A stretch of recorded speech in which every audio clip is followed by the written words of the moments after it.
ஒவ்வொரு மாதமும் நமக்கு தெரியாத பல விஷயங்களையும், தெரிந்த விஷயங்களில் இருக்கின்ற நுணுக்கங்களையும் இன்னும் ஆழ்ந்த சிந்தனை கொண்டு வருவதற்காக இந்த நிகழ்ச்சி ஒவ்வொரு மாதமும் சிறப்பாக நடைபெற்றுக் கொண்டிருக்கின்றது. இந்த வகையில இப்போ நம்ம ரீசெண்டா ஃபினான்ஷியல் பிளானிங் அப்படிங்கிற செஷன் வந்து லாஸ்ட் மந்த் பண்ணோம். ஸோ அந்த செஷனோட வெற்றியை தொடர்ந்து நிறைய பேருடைய ரெக்வஸ்ட்டை தொடர்ந்து, ஏன்னா நம்மளுடைய வாழ்க்கைக்கு ஆதாரம் நம்மளுடைய வாழ்க்கையை அடுத்த கட்டத்திற்கு செல்வதற்கோ இல்லை அன்றாட தேவைகளுக்கு முக்கியமானது நம்மளுடைய ஃபினான்ஸ், பணம் அப்படிங்கிற ஒரு விஷயம் ரொம்ப ரொம்ப முக்கியமான ஒரு விஷயம். நம்மளுடைய வாழ்க்கையை எந்த வகையில நம்ம செலுத்தணும் அப்படின்னா கூட நம்ம வந்து இந்த பணத்தை சார்ந்துதான் இருக்கின்றோம்.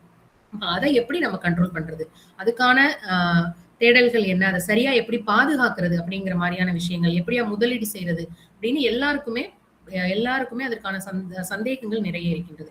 அதை வந்து தெளிவு பண்ணும் வகையில நம்ம கூட நம்மளுடைய ஒரு பெற்றோர் தான் அவங்களும், நம்மளுடைய அகாடமியில அவங்களுடைய மகள் அவருடைய எல்கேஜில இருந்து அந்த பொண்ணு படிச்சுட்டு இருக்கா ஹிந்தி என்கிட்ட.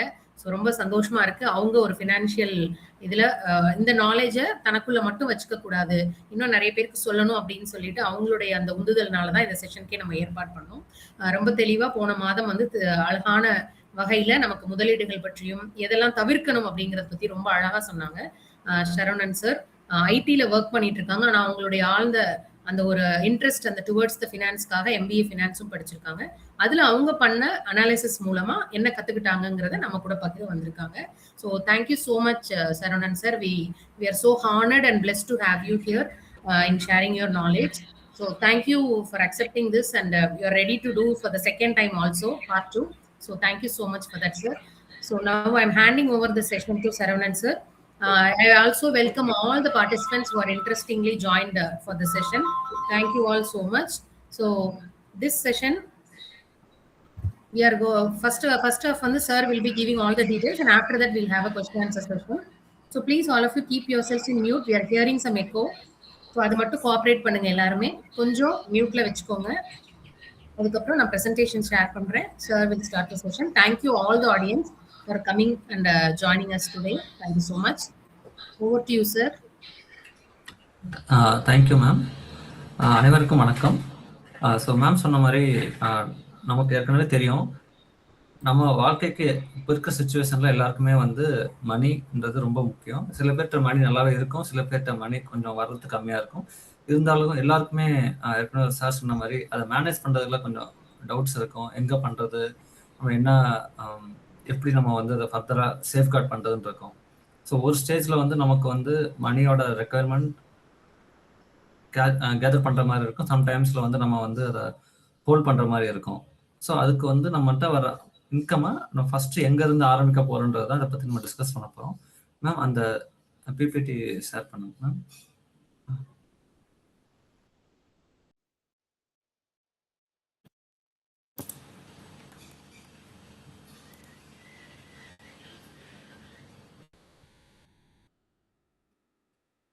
Next page.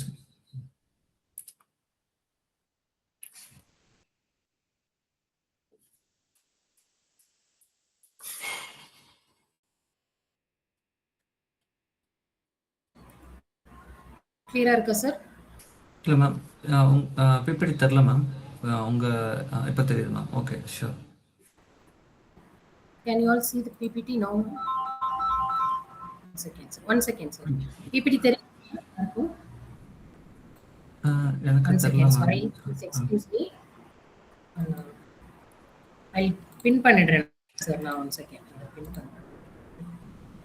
Is it visible now sir?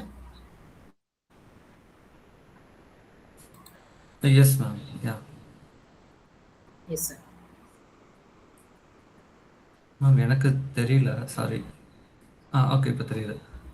So தெரியுதா சார்? ஓகே, தெரியுது மேம். ஓகே சார், நான் பின் பண்ணிட்டேன் so that it will be visible. Okay ma'am, sure. So இப்போ எப்பயுமே நம்ம ஃபினான்ஷியலில் பார்த்தீங்கன்னா ஃபர்ஸ்ட் நம்ம நம்பர்ஸ் எனக்கு என்ன வேணுன்றது தெரியணும் மேம். எல்லாருக்கும் பொதுவாக சொல்கிறேன். ஸோ நீங்கள் பார்த்தீங்கன்னா நம்ம சில பேருக்கு வந்து எல்லாரும் என்ன சொல்லுவாங்கன்னா, எனக்கு பணம் வருது ஆனால் எங்கே போகுதுன்னு தெரியல. சம்டைம்ஸ் என்ன சொல்லுவாங்கன்னா, என்கிட்ட பணம் இருக்குது, நான் எவ்வளோ வச்சுக்கணும், எங்கே வச்சுக்கணும்னு தெரில. இந்த மாதிரி நிறைய கொஸ்டின்ஸ் வரும். ஸோ அதுக்கு எல்லாத்துக்குமே ஒரு பேசிக் சொல்யூஷன் பார்த்தீங்கன்னா, ஃபர்ஸ்ட் நமக்கு என்ன நம்பர்ஸ் தெரியணும். Which means how much you R earning, how much you R saving and how much you are spending. So அதுக்கு நம்ம என்ன பண்ணணும், first we need to get for the budgeting. குடும்ப பட்ஜெட் பண்ணணும். குடும்ப பட்ஜெட்டில் வந்து முக்கியமாக நம்ம இன்க்ளூட் பண்ண வேண்டியது பார்த்தீங்கன்னா, நம்ம யூஸ் பண்ணுற எல்லா செலவும் இன்க்ளூட் பண்ணணும். Which starts from groceries, rent, fees. Sometimes வந்து நம்ம என்ன பண்ணுவோம்னா டேக்ஸ்லாம் எக்ஸ்க்ளூட் பண்ணியிருப்போம். இப்போ என்னோட ஃப்ரெண்டுக்கு ஒரு டைம் என்ன ஆயிடுச்சுன்னா, அவங்க எல்லாமே ப்ராப்பராக பண்ணிட்டாங்க, டேக்ஸ் சரியாக பே பண்ண ஆன் டைம் பண்ணாதனால அவங்க கிட்டத்தட்ட 15,000 rupees மேலே ஃபைன் கட்டுற மாதிரி ஆயிடுச்சு. ஸோ நம்ம பட்ஜெட்டிங்கில் வந்து கண்டிப்பாக டேக்ஸ் சரி நம்ம இன்க்ளூட் பண்ணணும். Tax is also an expense. So அதுதான் முக்கியமாக நம்ம ஞாபகம் வச்சுக்கணும். அதுக்கப்புறம் பார்த்தீங்கன்னா நிறைய பேர் வந்து இன்வெஸ்ட்மெண்ட் ஸ்டார்ட் பண்ணிடுவாங்க, ஆனால் நம்ம அவங்களோட எமர்ஜென்சி ஃபண்ட் இருக்காது. அப்போ என்ன ஆகும்னு பார்த்தீங்கன்னா, அந்த எமர்ஜென்சி ஃபண்ட் இல்லாதனால அவங்களோட இன்வெஸ்ட்மெண்ட்ஸ் அப்படியே வந்து வைப் அவுட் ஆயிரும். விச் மீன்ஸ் அவங்களோட பொட்டன்சியல் க்ரோத்னஸ் வந்து குறைஞ்சிரும். ஸோ எமர்ஜென்சி ஃபண்ட் தான் நமக்கு வந்து ஆபத் பாண்டவன். நம்மளோட கிருஷ்ணனோட அருள் எப்பயுமே இருக்கணும், மகாலட்சுமியோட அருள் வேணும்னா நமக்கு வந்து கண்டிப்பாக எமர்ஜென்சி ஃபண்டை வச்சிருக்கணும். அதை மெயின்டைன் பண்ணாதான் நம்மளால வந்து வெல்த்தை வந்து ப்ரிசர்வ் பண்ண முடியும். ஸோ அதுக்கு வந்து பார்த்தீங்கன்னா எமர்ஜென்சி ஃபண்டுன்றது வந்து நம்மளோட 3 to 6 months ஆஃப் லிவிங் எக்ஸ்பென்சஸை தான் நம்ம வந்து எமர்ஜென்சி ஃபண்டுன்னு சொல்கிறோம். அது நம்ம எங்கே வச்சுக்கணுன்றதை வந்து லிக்விட் ஃபண்ட், எஃப்டி அந்த மாதிரி நம்ம எப்போ தேவைப்பட்டாலும் அங்கே எடுத்துக்கிற மாதிரி வச்சுக்கணும். அப்புறம் பார்த்தீங்கன்னா டெட் மேனேஜ்மெண்ட். டெட்டுன்றது வந்து கடன் சொல்லுவாங்க, ஆனால் இப்போ பார்த்தீங்கன்னா நம்மகிட்ட என்ன கடன் இருக்குன்றதோட இப்போ இருக்கிற சுச்சுவேஷனில் இப்போ இருக்கிற பீப்புளில் பார்த்தீங்கன்னா என்ன கடன் இல்லை அப்படின்றது தான் இப்போ நிறையா கொஸ்டின்ஸாக இருக்குது. என்கிட்ட இப்போ என்னோட ஃப்ரெண்ட்ஸ்லாம் கேட்டால் அவங்ககிட்ட வந்து பர்சனல் லோன் இருக்குது, கோல்டு லோன் இருக்குது, வீட்டு லோன் இருக்குது, கிரெடிட் கார்டு லோன் இருக்குது, இன்னும் என்னென்ன லோன் இருக்கோ எல்லா லோனும் வாங்கி வச்சுக்கிறாங்க.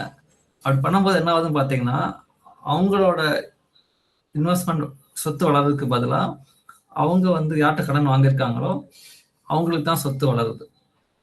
அதுக்கான டீட்டெயில்ஸ் நம்ம நெக்ஸ்ட் இதெல்லாம் பார்ப்போம். பட் முக்கியமாக நம்ம வந்து என்ன பண்ணோம்னா, கிரெடிட் கார்டு பில் இருக்குது இல்லை பர்சனல் லோன் இருக்குன்னா நம்ம இன்வெஸ்ட்மெண்ட் பக்கமே வர தேவையில்லை. ஃபஸ்ட்டு நம்ம என்ன கஷ்டப்பட்டாச்சு அந்த லோன்ஸை நம்ம அடைச்சிட்டு தான் நம்ம இன்வெஸ்ட்மெண்ட்டுக்கு வரணும். அப்படி இல்லைன்னா நமக்கோட பிரச்சனை வந்து இன்வெஸ்ட்மெண்ட்டும் வளராது, நம்மளோட அமௌண்ட்டு நம்ம சொத்தோட மதிப்பு குறைஞ்சிட்டே வரும். அதுக்கப்புறம் பார்த்தீங்கன்னா இன்சூரன்ஸ். சில பேர் வந்து இன்சூரன்ஸ் எடுத்துக்க மாட்டாங்க. நான் என்னோட 2-3 ஃபேமிலி ஃப்ரெண்ட்ஸ்டே சொன்னேன் இன்சூரன்ஸ் அவங்களுக்கு எடுத்துக்கிட்டாங்க நான் சொல்லி கன்சல்ட் பண்ணதுக்கப்புறம். பட் அவங்களோட மாமனாருக்கோ இல்லை அவங்க எதுக்கு எடுக்காம விட்டுட்டாங்க. சம்டைம்ஸ் அதெல்லாம் என்ன ஆயிடுச்சுன்னா, அவங்க ஒரு மாமனாரோ மாமியாரோ வண்டியில் போகும்போது ரைட்டாக ஆக்சிடென்ட் ஆயிடுச்சு. அந்த ஆக்சிடென்ட்னால கிட்டத்தட்ட ஒரு 8-9 லட்சம் ரூபா செலவாயிருச்சு. ஸோ அந்த 8-9 லட்சம் சேவ் பண்ணுறதுக்கு அவங்க ஆல்மோஸ்ட் 2.5 years ஒர்க் பண்ணியிருக்காங்க, ஹஸ்பண்ட் ஒய்ஃப் 2 பேருமே சேர்ந்து. பட் அந்த ஒரு ஆக்சிடென்ட்ல அவங்களோட எல்லா 2 வருஷம் 3 வருஷம் சேர்த்தது அப்படியே போயிடுச்சு. அவங்க இப்போ என்ன சார் பண்ணலான்னு என்கிட்ட கேட்குறாங்க. ஸோ இப்போ நம்ம ஒன்றுமே பண்ண முடியாது. இப்போதைக்கு நம்ம இன்சூரன்ஸ் எடுத்துட்டு நெக்ஸ்ட் 2 yearsக்கு அப்புறம் தான் நம்ம வந்து பண்ண முடியும். ஸோ இன்சூரன்ஸ் வந்து நம்ம முன்னாடியே எடுத்துக்கணும். ஒரு ஆப்ஷன் ஆனதுக்கப்புறம் எடுக்கணும்னா நமக்கு ரொம்ப கஷ்டமாக இருக்கும். ஸோ அதனால protection is first, investment is நெக்ஸ்ட்ன்றது தான் நம்மளோட கான்செப்டாக இருக்கணும். அப்புறம் வந்து smart saving habits, automatic saving. சில பேர் என்ன சொல்லுவாங்கன்னா, என்கிட்ட நான் காசு வச்சுருக்கேன், நேரம் வரும்போது நான் இன்வெஸ்ட் பண்ணுவேன் அப்படின்னு சொல்லலாம். பட் அதுக்கான வாய்ப்புகள் ரொம்ப கம்மி. எல்லாருமே வந்து குறிப்பிட்ட அமௌண்ட் ஆஃப் அவங்களோட சேலரியில் ஒரு இன்கம்மை வந்து கண்டிப்பாக இன்வெஸ்ட் பண்ணணும். அதை வந்து ஆட்டோமேட்டிக்காக பண்ணணும். இது வந்து எல்லாருக்குமே நான் வந்து ஸ்பெசிஃபிக்காக சொல்லலை. இது நீங்கள் ஸ்டாக் மார்க்கெட்டில் போடுங்க, மியூச்சுவல் ஃபண்டில் போடுங்க, பிபிஎஃப்பில் போடுங்கன்னா சொல்லலை. ஆனால் அது ஒவ்வொருத்தவங்களுக்கு தகுந்த மாதிரி மாறும். அதாவது என்னோட ட்ரெஸ், நான் ரீனாக இருக்கிறனால என்னோட ட்ரெஸ் எனக்கு மட்டும் தான் சேஞ்ச் ஆகும். ஒவ்வொருத்தவங்களுக்கும் ஒவ்வொரு ட்ரெஸ் சைஸ் இருக்கிற மாதிரி அவங்களோட ரெக்குயர்மெண்ட் தகுந்த மாதிரி தான் இன்வெஸ்ட்மெண்ட் சேவிங்ஸ் ஹேபிட்ஸ் வந்து கண்டினியூ பண்ண முடியும். இப்போ சில பேர் வந்து ரிட்டையர்மெண்ட் ஸ்டேஜில் இருக்காங்கன்னா அவங்களுக்குலாம் வந்து ரொம்ப சேஃப் தான் முக்கியம். ஏன்னா அவங்களால லாஸை வந்து அப்சர்வ் பண்ண முடியாது. இதே நேரத்தில் யங் பீப்புள் இருக்காங்கன்னா they can take a risk so that they can invest in high risk areas, kind of stock market, mutual funds, அந்த மாதிரி இடத்துல அவங்க யூஸ் பண்ண முடியும். நெக்ஸ்ட் செக் பண்ணணும். இதெல்லாம் வந்து essentials of financial freedom. So now இப்போ நம்ம வந்து கோல்ஸ் எப்படி செட் பண்ணுறதுன்றது பார்க்கலாம். ஸோ நிறைய பேர் என்ன பண்ணுவாங்கன்னா ஃபைனான்சியல் ஃப்ரீடம்ல கோல்ஸ் இல்லாம இன்வெஸ்ட் பண்ண ட்ரை பண்ணுவாங்க. கோல்ஸ் இல்லாம இன்வெஸ்ட் பண்ற ட்ரை பண்றது வந்து எங்கன்னு போகாம நம்ம பஸ்ல ஏறி உட்கார மாதிரி. ஸோ நம்ம ஒரு இடத்துக்கு போகணும்னா கண்டிப்பா நம்ம வந்து எங்க போகணுன்றது தெரியணும். அப்பதான் நம்ம ரயில்வே ஸ்டேஷன் போகலாமா, பஸ் ஸ்டாண்ட் போகலாமா, இல்லை வந்து ஏர்போர்ட் போகலாமான்னு கண்டுபிடிக்க முடியும். அதே மாதிரி நான் இங்க வந்து என்ன பண்ணிருக்கேன்னா ஒரு குறிப்பிட்ட கோல் செட் பண்ணியிருக்கேன். நார்மலா நம்ம எல்லாருக்குமே வந்து ஃபர்ஸ்டோட ட்ரீம் பார்த்தீங்கன்னா நம்ம பசங்களுக்கு பையனுக்கோ பொண்ணுக்கோ ஒரு நல்ல படிப்பு கொடுக்கணும், அதுக்கான ஹையர் எஜுகேஷன்ஸ் வந்து அப்ராப்ரியேட்டா இருக்கணும்னு சொல்லி நம்ம பார்ப்போம். ஒரே நிமிஷம் மேம்.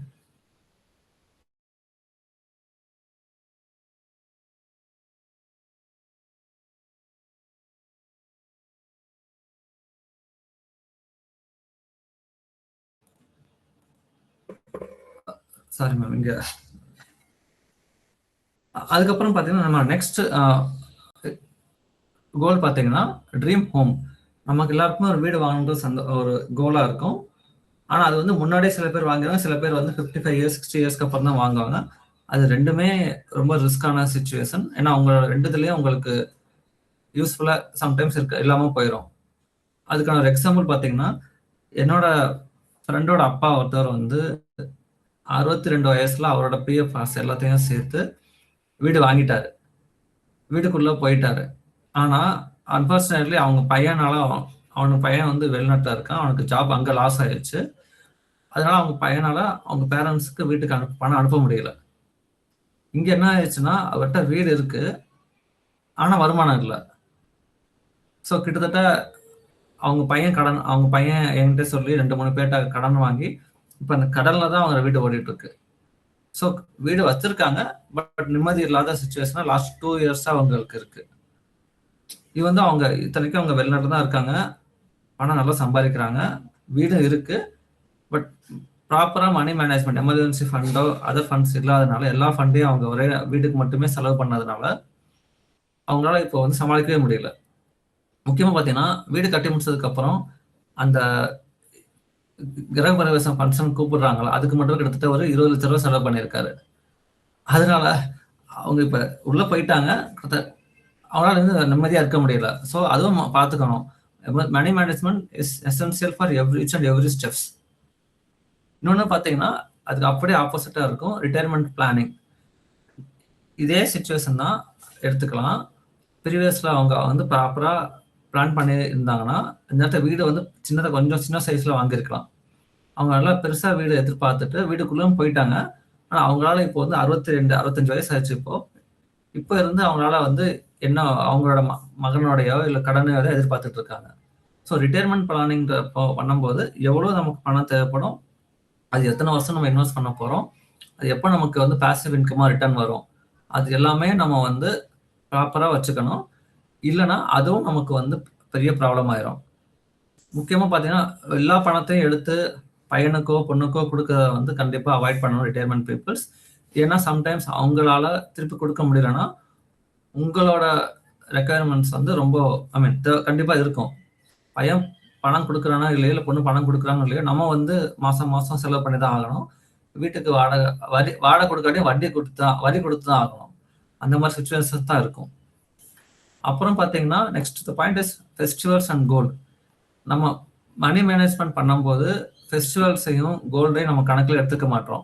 முக்கியமாக பார்த்தீங்கன்னா இப்போ இருக்க சுச்சுவேஷன்ல நமக்கு வந்து பையனுக்கோ இல்லை நம்ம குழந்தைங்களுக்கோ ஒரு ட்ரெஸ் வாங்கணும்னால கிட்டத்தட்ட ஒரு 3000-4000 செலவாயிருது. இதே நம்ம வந்து நம்மளோட தம்பி பையனை அவங்கள வாங்கி கொடுக்கும் கிட்டத்தட்ட 10,000 ரூபா மேலே செலவாயிருது. இப்போ அதே நம்ம ஒரே மாசத்துல எடுத்து கொடுக்கும்போது முக்கியமாக நம்ம வந்து பெரிய ஃபினான்ஷியல் ட்ரபிள்ல மாட்டிக்கிறோம்.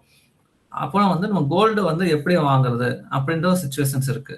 சில பேர் என்ன பண்ணுவாங்கன்னா சம்பளம் ஃபுல்லா எடுத்துக்கொண்டு போய் கோல்டுலேயே வச்சுக்கிறாங்க. அந்த கோல்டை திருப்பி கொண்டு போய் லோன் வச்சு அந்த லோன்ல இருந்து கடன் வாங்கி திருப்பி அந்த லோனுக்கு வட்டி கட்டிட்டு இருக்காங்க. ஸோ இந்த மாதிரி என்ன ஆகுதுன்னா லாஸ்ட் 2-3 இயர்ஸ்ல அவங்க நல்லா பெனிஃபிட் கிடைச்சிருக்கு. இதுக்கு முன்னாடி பார்த்தீங்கன்னா ரொம்ப நாள் வந்து கோல்டு விலை ஏறலன்னா அவங்க கட்டுற வட்டி வந்து கோல்டோட ரொம்ப அதிகமாக தான் இருக்கும். இதே நேரத்தில் பார்த்தீங்கன்னா கோல்டு வாங்கும்போது நீங்க எவ்வளோ போயிட்டு வாங்கிட்டு வர்றீங்களோ அதுலேயே உங்களுக்கு கிட்டத்தட்ட 20% வந்து உங்களுக்கு லாஸ்ட் தான் வந்துடுது. அதாவது இப்போ நீங்க ஒரு கோல்டை 10,000க்கு வாங்கிருந்தீங்க வாங்கி 1 கிராம் இப்போ 15,000 விற்குது. பட் அதுக்கு நீங்கள் 10% நீங்கள் செய்கூலி சேதாரம் போட்டு ப்ளஸ் 3% நீங்கள் சேதாரம் ஜிஎஸ்டி வச்சாலே உங்கள்கிட்ட 12-15% உங்களுக்கு வந்து லாஸ் ஆயிரும். ஸோ அதுக்கப்புறம் தான் நீங்கள் அதை பார்க்கணும். அதுக்கப்புறம் தான் உங்களுக்கு ரிட்டர்ன் வருதா இல்லையா பார்க்கணும். இப்போ இதே நீங்கள் மியூச்சுவல் ஃபண்ட்லையோ வேறு எங்கேயாச்சும் இன்வெஸ்ட் பண்ணீங்கன்னா நீங்கள் போட்ட பணம் தான் உங்களுக்கு ஏறுமே தவிர உங்களுக்கு எடுத்தவரை உங்களுக்கு லாஸ்லாம் ஆகாது. அதாவது கோல்டு மியூச்சுவல் ஃபண்டில் 10,000 போட்டு உங்களுக்கு 5% குறைஞ்சா கூடமே கோல்டு வந்து நீங்கள் வாங்கிட்டு வரும்போதே உங்களுக்கு 0 ஒரு 15% குறைஞ்சிரும். மீனிங் இப்போ நான் வந்து ஒரு 5 பவுன் நகை வாங்கிட்டு வரேன், நாளைக்கே நான் போய் விற்கணும்னு சொன்னாங்கன்னா அந்த செய்கூலி 10% போயிடும், ஜிஎஸ்டி 3% போயிடும். இமீடியட்டாக உங்களுக்கு 33% உங்களுக்கு லாஸ்ட்டு தான் விற்கிற மாதிரி ஆகும். ஸோ அந்த மாதிரி சிச்சுவேஷன் நம்ம யோசித்து பார்த்துக்கணும். அதுக்கப்புறம் பார்த்தீங்கன்னா வெல்த் கிரியேஷன் அண்ட் லெகசி. நிறைய பேர் ரியல் எஸ்டேட்டில் இன்வெஸ்ட் பண்ணுறாங்க, சில பேர் கோல்டு ஸ்டாக்ல இன்வெஸ்ட் பண்ணுறாங்க, பிஸ்னஸ் இன்வெஸ்ட் பண்ணுறாங்க. ஆனால் ரியல் எஸ்டேட் இன்வெஸ்ட் பண்ணும்போது ரொம்ப ரிஸ்க் இருக்குது. அந்த ரிஸ்க்கெல்லாம் பார்த்தீங்கன்னா எந்த இடத்துல வாங்குறீங்க, அதுக்கு எவ்வளோ லோன் வாங்குறீங்க, அதை நீங்கள் எப்படி மெயின்டைன் பண்ணுறீங்க. சில பேர் வந்து வில்லங்கம் பார்க்காம வாங்கிடுவாங்க. அந்த மாதிரி நிறைய பிரச்சனைகள் இருக்குது. அதெல்லாம் பார்த்து நம்ம வாங்கணும். அதுவும் நம்ம ஒரு கோலாக வச்சுக்கிட்டு நம்ம கண்டினியூ பண்ணலாம். இது எல்லாமே நம்மளோட ஃபினான்ஷியல் ஃப்ரீடமோட கோல்ஸாக இருக்கும். ஒன்ஸ் இதெல்லாம் நம்ம வச்சுக்கிட்டோம் அப்படின்னா இதுக்கான இதுக்கான பணம் ஃபுல்லாக நம்ம ஜென்ரேட் பண்ணிட்டோன்றப்போ we are also considered as a financially independent. இதான் மேம் நெக்ஸ்ட் ஸ்டேஜ் பண்ணலாம்.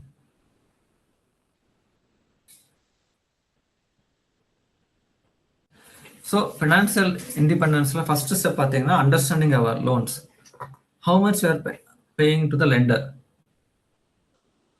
இப்போ ஹவுசிங் லோனில் பார்த்தீங்கன்னா நார்மலாக வந்து 8% வந்து இன்ட்ரெஸ்ட் இருக்குது. சப்போஸ் இன்ட்ரெஸ்ட் ரேட் சைக்கிளில் அது 10% இன்க்ரீஸ் ஆயிடுச்சுன்னா நீங்கள் கிட்டத்தட்ட 3 லட்ச ரூபா எக்ஸ்ட்ரா பே பண்ணுவீங்க மொத்தமாக. இப்போ இதே நீங்கள் பார்த்தீங்கன்னா if you are taking 10 lakhs loan for 20 years, நீங்கள் இது பார்த்தீங்கனாலே வந்து இஎம்ஐ மட்டும் கிட்டத்தட்ட 8,000 ரூபா இருக்கும், 8,300 இருக்கும். டோட்டல் எக்ஸ்ட்ரா பே பண்ணுறது 10 lakhs இருக்கும். அதாவது நீங்கள் 10 லட்ச ரூபா வாங்குனீங்கன்னா நாங்கள் பே பண்ணுற எக்ஸ்ட்ரா அமௌண்ட் கிட்டத்தட்ட 10 lakhs இருக்கும்.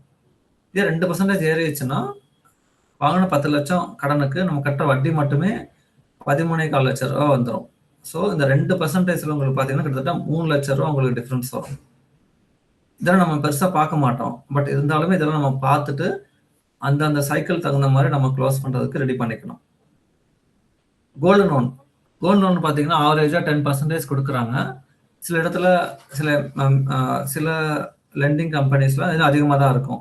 ஃபார் எக்ஸாம்பிள் முத்தூட் ஃபைனான்ஸ், இந்த மாதிரி என்பிஎம்சி சொல்லுவாங்க, நான் பிஸ்னஸ் ஃபைனான்சியல் யூனிட் சொல்லுவாங்க.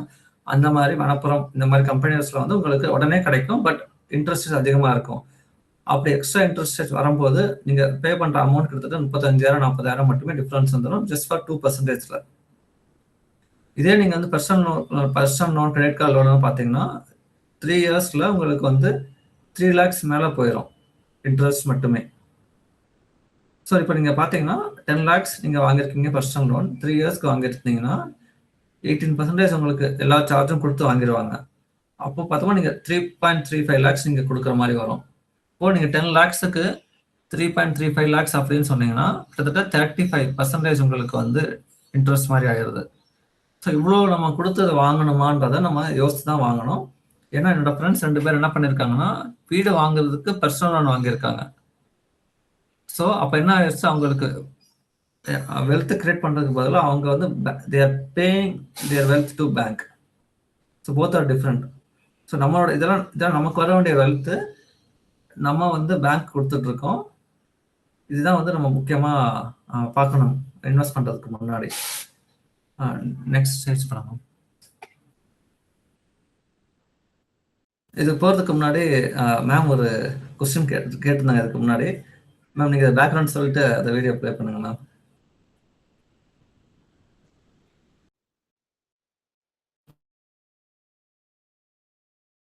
ஆச்சு சார். நான் ஒரு ஹவுசிங் லோன் வாங்கினதுக்கு அப்புறம் 4 வருஷம் ஆச்சு. 4 வருஷம் கழிச்சு நான் போய் ஒரு ஸ்டேட்மெண்ட் கேட்டா அதுல இன்ட்ரெஸ்ட் தான் ஃபர்ஸ்ட் 95% வந்து இன்ட்ரெஸ்ட் தான் எடுக்கிறாங்க. 30 லட்சத்துல பாத்தீங்கன்னா 4 வருஷம் கழிச்சு போய் கேட்கும்போது 30 லட்சத்துல 28,50,000 லோன் அப்படியே இருக்கு. இன்ட்ரெஸ்ட் அதாவது வெறும் 50,000 1,50,000 மட்டும் தான் ரெடியூஸ் ஆயிருக்கு. 30 லட்சம் ரூபா உங்கள்ட்ட லோன் வாங்கினாருங்க. சரி 30,000 மணிக்கு 5 வருஷம் கட்டிட்டாருங்க. Okay. இப்ப லோனை ப்ரீ க்ளோஸ் பண்றாருங்க. இவர் எவ்வளவு கட்டணும்? அதான் இந்த 12 லட்சம் ரூபாய் பிளஸ் அந்த இன்ட்ரெஸ்ட் அந்த முதல் 5 வருஷம். அதான் சார் எவ்வளவுன்னு கேக்குறேன். கால்குலேட் பண்ணணும் சார். அது டிமினிஷிங் பேலன்ஸ்ல இப்ப கால்குலேட் பண்ண டைம் ஆகும் சார் உங்களுக்கு. because நீங்க மாசம் கட்டுற மாதிரி அது பிரின்சிபல் குறைச்சிட்டே வரும் இல்லீங்களா உங்களுக்கு. It's difficult to calculate it within 2 or 3 minutes. இந்த கிளிப்பிங்ஸ்ல பார்த்த மாதிரி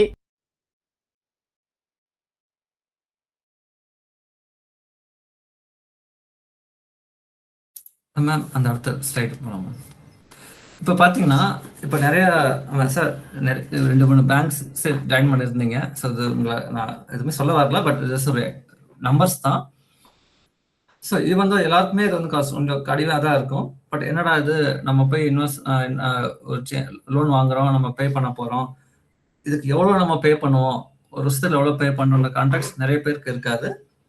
முக்கியமாக அந்த பேங்க்ல வந்து கேட்டாலும் அவ்வளோவா சொல்ல மாட்டாங்க. ஐ மீன் சில மேனேஜர்ஸ் நல்லா சொல்றாங்க, பட் நிறைய பேர் சொல்றது கிடையாது. ஏன்னா அவங்களோட பிஸ்னஸ்ல அடி வாங்கன்றதால அவங்க சொல்றது கிடையாது. பட் இருந்தாலும் as a buyer always be aware ஆஃப்னு சொல்லுவாங்க இன்வெஸ்ட்மெண்ட்ல. அதே மாதிரி தான் லோன்ஸ்லையும் நம்ம தான் லோன் கஸ்டமர்ஸ். லோன் வாங்குறதுக்கு முன்னாடி நமக்கு தெரிஞ்சிருக்கணும். மேம் நெக்ஸ்ட் ஸ்டேட் போகலாம் மேம். ஸோ இதெல்லாம் நீங்க பாத்தீங்கன்னா உங்களுக்கு கிளியரா நான் சொல்லியிருக்கேன். Understanding the loans. இப்போ நம்ம அவர் சொன்ன மாதிரி பார்த்தீங்கன்னா 30 லட்ச ரூபா லோன் 30,000 ரூபா இஎம்ஐன்னு சொல்லியிருக்காரு. பட் அவ்வளோ வராது. இன்ட்ரெஸ்ட் ரேட் 9.5 இருக்கும்போது 28,100 ருபீஸ் தான் வந்து உங்களுக்கு இஎம்ஐ இருக்கும். அந்த சுச்சுவேஷன்ல பார்த்தீங்கன்னா ஃபர்ஸ்ட் இயர்ல வந்து நீங்க எல்லா அமௌண்ட் கட்டினது போக பிரின்சிபல் வந்து ஜஸ்ட் 1.73% தான் பே பண்ணியிருக்க மாதிரி இருக்கும். இவன் நீங்க வந்து 1 இயருக்கு வந்து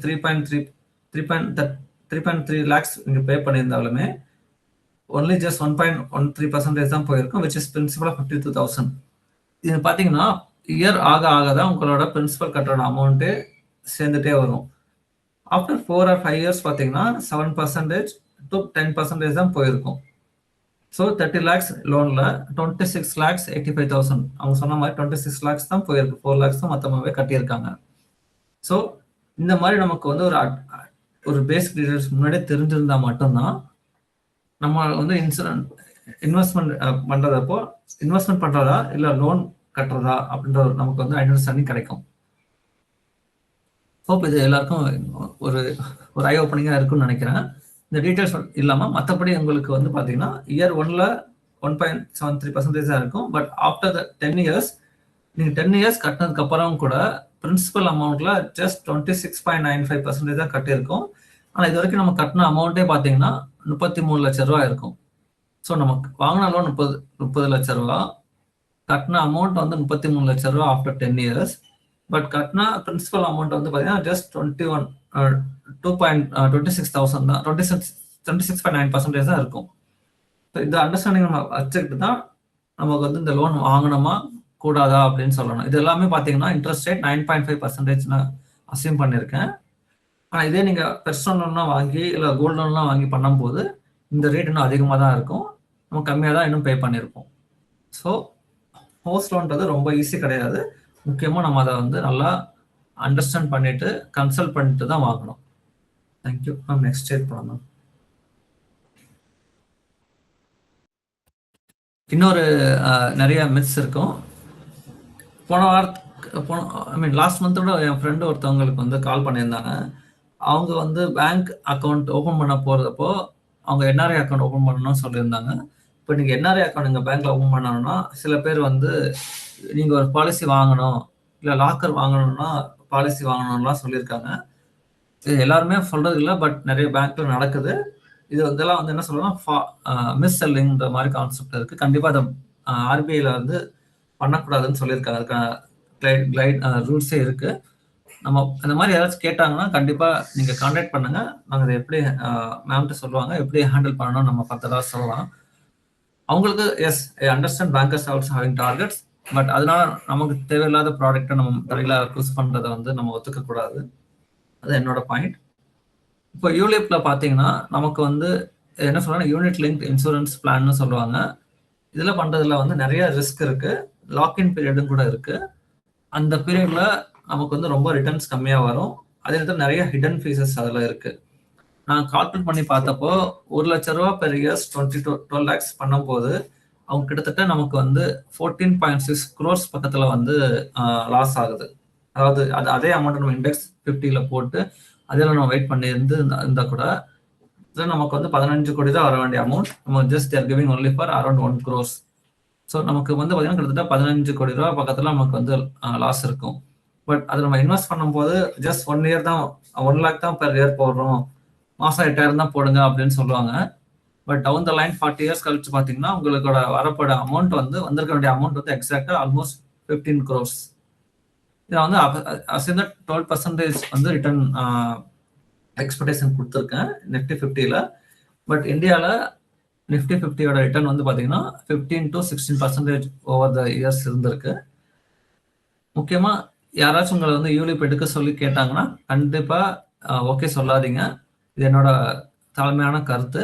அதுக்கு முன்னாடி ஒரு ஃபினான்ஷியல் அட்வைசர்கிட்ட பேசி அது உங்களுக்கு தேவை இருந்தால் மட்டும் எடுங்க. முக்கியமாக தேவை இருக்காது. ஏன்னா இது உங்களோட இன்வெஸ்ட்மெண்ட்டும் கவர் பண்ணாது, இன்சூரன்ஸும் கவர் பண்ணாது. யூலிப்புக்கு நான் ஒரு எக்ஸாம்பிள் சொல்லிக்க விரும்புகிறேன். சூடான ரசத்துல சுவையான ஐஸ்கிரீமை போட்டு நீங்க கொடுத்தீங்கன்னா சாப்பிடுவீங்களான்றதை யோசித்து பார்த்துக்கோங்க. அந்த மாதிரி தான் இருக்கும் அவங்க சொல்ற ஆப்ஷன்ஸ். நீங்க நார்மலா யாருமே அந்த மாதிரி சாப்பிட மாட்டோம். பட் யூலிப் அன்பார்ச்சுனேட்லி யூலிப் அப்படிதான் இருக்கு. அது நம்ம அப்படிதான் அவங்க மேல நமக்கு ஃபோர்ஸ் பண்றாங்க. கண்டிப்பா அதை நீங்க எடுத்துக்கிறதுக்கு முன்னாடி 1க்கு 2 to 3 டைம் யோசித்துக்கணும். நெக்ஸ்ட் ஸ்லைட் போலாம் மேம்.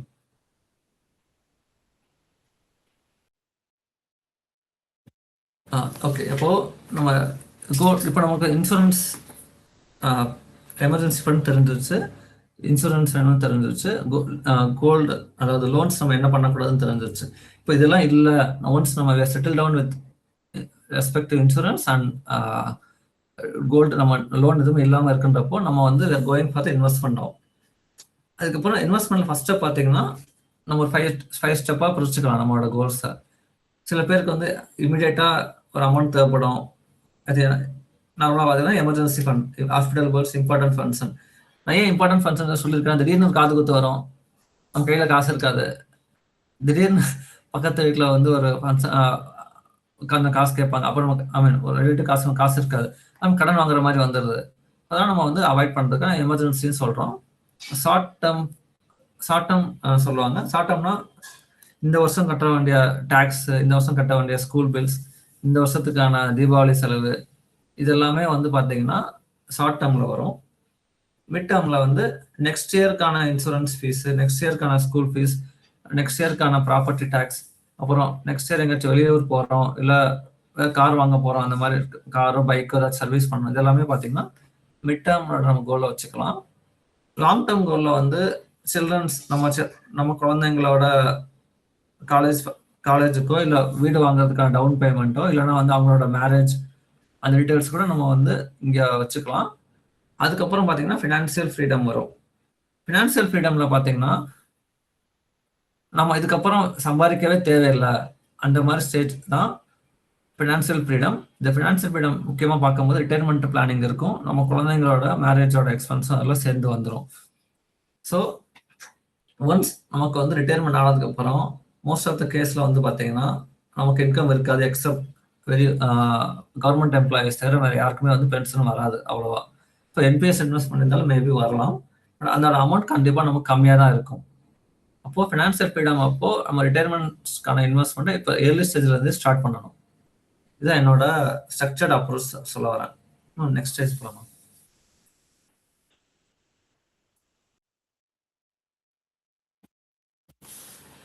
ஸோ இப்போ நம்ம பார்த்தோம்ல emergency fund, short term goals, long term goals, இதுக்கெல்லாம் நம்ம வந்து என்ன பண்ணணும், இல்லை எவ்வளோ அமௌண்ட் தேவைப்படுன்றதை நம்ம ஜஸ்ட் ஒரு ஆவரேஜாக சொல்லியிருக்கோம். பட் இது வந்து எல்லாருக்குமே அவங்க ஃபினான்ஷியல் சிச்சுவேஷன் தகுந்த மாதிரி மாறும். பட் இது வந்து ஒரு ஜென்ரல் கைட்லைன்ஸ் தான். ஃபர்தர் உங்களுக்கு எவ்வளோ கைட்லைன்ஸ் ஃபர்தர் தேவைப்பட்டுச்சுன்னா நீங்கள் மேமை கான்டாக்ட் பண்ணுங்கள். ஃபர்தராக அவங்க செப்பரேட்டாக அவங்க டிஸ்கஸ் பண்ணுவாங்க எப்படி பண்ணலாம் அப்படின்னு சொல்லி. ஜென்ரல் கைட்லைன்ஸ் என்னன்னா, எமர்ஜென்சி ஃபண்டுக்கு வந்து 3 to 6 months ஆஃப் எக்ஸ்பென்சஸ் கண்டிப்பாக வேணும். இது நம்ம எங்கே இன்வெஸ்ட் பண்ணலாம்னா high yield savings account, liquid mutual funds, இந்த மாதிரி சேஃபான அசெட்ல நம்ம கண்டிப்பாக இன்வெஸ்ட் பண்ண முடியும். இப்படி பண்ணும்போது கண்டிப்பாக உங்களுக்கு வந்து லாஸ் ஆகாது. At any point of time loss இருக்காது. பட் உங்களுக்கு ரிட்டர்ன் வந்து பார்த்தீங்கன்னா 4 to 5% அந்த மாதிரி கம்மியான அமௌண்ட் தான் இருக்கும். நம்ம ரிட்டர்ன் தான் கிடைக்கும். But that is fine for the emergency fund. Short term goals, நீங்கள் அடுத்த வருஷம் ஒரு வெளியூருக்கு போகணும், இல்லை ஒரு காசி ராமேஸ்வரம் வேற எங்கேயாச்சும் ஒரு வந்து சிம்லா போகணும் அப்படின்னா அதெல்லாம் நீங்கள் வந்து ஷார்ட் டேர்ம் கோல்ஸாக வச்சுக்கணும். நெக்ஸ்ட் இயர் நம்ம பசங்களுக்கு பண்ண போகிற ஸ்கூல் ஃபீஸ் அதெல்லாமே நம்ம ஷார்ட் டேர்ம் கோல்ஸாக வச்சுக்கலாம். இந்த அமௌண்ட் எல்லாம் பார்த்தீங்கன்னா நம்ம வந்து ரெக்கரிங் டெபாசிட்லையோ இல்லை வந்து டெட் மியூச்சுவல் ஃபண்ட்ஸோ இன்வெஸ்ட் பண்ணிக்கலாம். ஸோ தட் நமக்கு வந்து கண்டிப்பாக அதுக்கான அமௌண்ட் அந்த நேரத்தில் கிடைச்சிரும். இங்கேயே நம்ம வந்து ரிஸ்க் எடுக்க முடியாது. ரிஸ்க் எடுக்க முடியாதுன்னா இதை கொண்டு போய் நம்ம வந்து பெரிய கோல்டு இன்வெஸ்ட் பண்ணுறதோ இல்லை இதில் போய் நம்ம வந்து எங்கள் ஸ்டாக் மார்க்கெட்டில் மியூச்சுவல் ஃபண்டில் இன்வெஸ்ட் பண்ணுறதோ நிஃப்டி 50 இன்வெஸ்ட் பண்ணுறதோ ஷார்ட் டேர்ம் கோல்ஸ் கண்டிப்பாக ஒத்து வராது. ஏன்னா அந்த நேரத்தில் வந்து மார்க்கெட் மேபி கரெக்ட் ஆகலாம். சம்டைம்ஸ் கோல்டு வந்து உங்களுக்கு ரிட்டர்ன் கொடுக்காம கூட போகலாம் நெக்ஸ்ட் 1 or 3 இயர்ஸில். ஸோ அப்போ வந்து நம்ம ஷார்ட் டேர்ம் கோல்ஸும் நம்ம அப்படி வச்சுக்க முடியும். இது வந்து அப்புறம் long term goals. Long term goals பார்த்தீங்கன்னா 5 years to 10 years மேலே இருக்கிறது தான் லாங் டேர்ம் கோல்ஸ். அதெல்லாம் என்னன்னா ஹோம் பர்ச்சேஸ், சில்ட்ரன் எஜுகேஷன். இப்போ நம்ம வீடு வாங்குறதுக்கு 5 years என்னை பொறுத்த வரைக்கும் 5 yearsக்கு முன்னாடியே நம்ம பிளான் பண்ணாதான் ஒரு வீடு வாங்க முடியும். அப்போ தான் நம்ம வந்து 20 to 30% வந்து டவுன் பேமெண்ட் ரெடி பண்ணிட்டு அதுக்கப்புறம் வந்து இன்வெஸ்ட் பண்ணுறதப்போ நம்ம கரெக்டாக இருக்கும்.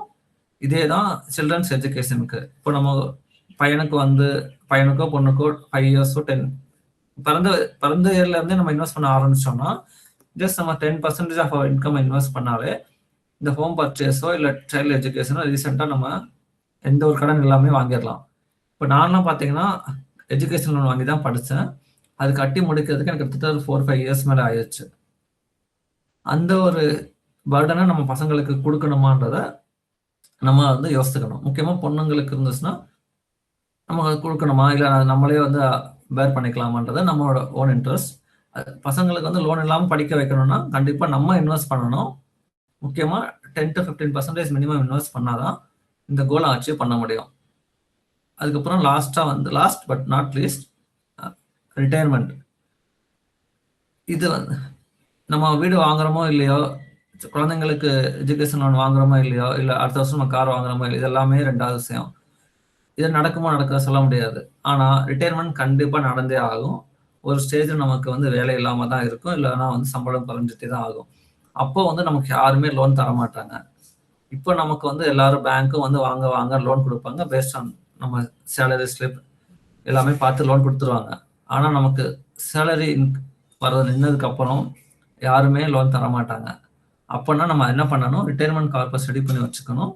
பாசிவ் இன்கமும் கொண்டு வரணும். ஸோ பாசிவ் இன்கம் கொண்டு வரதுக்கு நிறைய ஆப்ஷன்ஸ் இருக்குது. பட் அதை நம்ம சில இதில் வந்து பார்த்தீங்கன்னா ஃபார் எக்ஸாம்பிள் பாண்ட் இன்வெஸ்ட் பண்ணலாம், இல்லை ஆர்பிஐல கொடுக்குற ஈல்டு இன்வெஸ்ட் பண்ணலாம். பட் இதெல்லாம் பண்ணும்போது உங்களுக்கு ஃபிக்ஸட் இன்கம் வரும். பட் அரௌண்ட் 8 to 10% உங்களுக்கு ரிட்டர்ன் கிடைக்கலாம். அந்த மாதிரி ஆப்ஷன்ஸ் வந்து நீங்கள் பாசிவ் இன்கம்ல பிளான் பண்ண முடியும். பட் சில பேர் என்ன பண்ணுறாங்க, இந்த ரிட்டையர்மெண்ட் கார்பஸை கொண்டு போய் ஸ்டாக் மார்க்கெட்டில் இன்வெஸ்ட் பண்ணுறதோ, இல்லை மொத்தமாக கொண்டு போய் கோல்டு வாங்குறதோ, இல்லை மொத்தம் கொண்டு போய் வீடு வாங்குறதோ பண்ணிங்கன்னா கண்டிப்பாக உங்களுக்கு வந்து ரிஸ்க் இருக்க தான் செய்யுது. அந்த ரிஸ்க்கு வந்து என்னன்னா, ஏதாச்சும் ஒரு ப்ராப்ளம் வந்துருச்சுன்னா உங்களால் அதை யூஸ் பண்ண முடியாமல் போயிடும். அந்த ஒரு ரிஸ்க் நம்ம இல்லாமல் பார்த்துக்கணும். அதுக்கு நம்ம முன்னாடியில இருந்தே 10 to 15% நம்ம இன்வெஸ்ட் பண்ணிட்டே வந்தோம்னா கண்டிப்பாக நம்ம ஒரு 45-50 இயர்ஸில் சின்ன வயசில் இருக்கும்போது ஃப்ரீடம் ஆகலாம். அப்படி இல்லைன்னா 60 இயர்ஸ்க்கு அப்புறம் நம்மளோட குழந்தைங்கள்ட்ட இருந்து நம்ம எதை பணத்தை எதிர்பார்க்காம இருக்க முடியும். Next slide ma'am.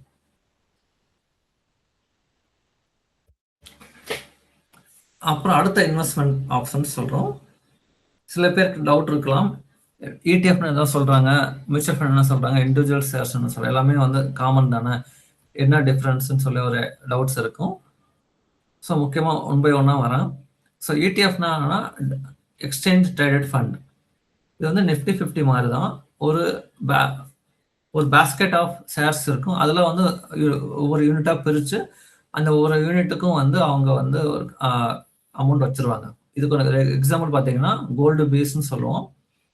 கோல்டு பேஸ்னா ஒரு கிலோ கோல்டு வாங்கிடுவாங்க. அது வந்து ஒவ்வொரு மில்லிகிராம் லெவலில் பிரித்து அது ஒரு ஒரு யூனிட்டா மாத்திடுவாங்க. அந்த ஒரு யூனிட்டோட விலை வந்து ₹150 160 சம்திங் இருக்கும். அது அப்படியே நீங்க 100 மல்டிப்ளை பண்ணீங்கன்னா அந்த ஒரு கிராமோட வேல்யூ வரும்.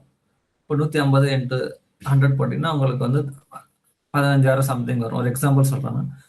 அப்போ அந்த மாதிரி இருக்கிறது தான் வந்து ETF, எக்ஸ்சேஞ்ச் ட்ரேடட் ஃபண்ட். அது வந்து ஸ்டாக் மார்க்கெட்லேயே இருக்கும்.